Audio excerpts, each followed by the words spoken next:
Մեկն անց է 40 րոպե եւ իմ քունը չի տանում։ Այդ պատճառով մենք կբացենք Kinder Zwick եւ կզրուցենք միասին։ Մասնավորապես ես ձեզ կպատմեմ իմ կյանքի ստացած Ես ձեզ կպատմեմ երբևէ ստացած իմ ամենատարօրինակ նվերը, որը стացել եմ ծնունդիս ժամանակ իմ ընկերուհուց։ Դուք պատրաստ եք լսելու այդ ինֆորմացիան։ Ինչ համով է։ Каждый раз как в первый раз հրաշքան։ Իմ մոտ ընկերուհին ինձ նվիրել էր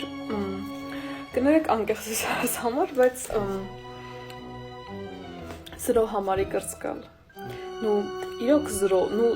ինձ թվում է նույնիսկ դա մանկական կոլեկցիա էր, ну, սենց մանկական դհոլ ուղղակի։ Ես այդ ասել չհասկացա ինչ էր ուզում այդպիսով ակնարկել իմ ընկերուհին։ Ամեն դեպքում ես դա նվիրեցի իմ վարորդի քրոջը, ով 10 տարեկան էր։ Էլի ով դու հառամելներ։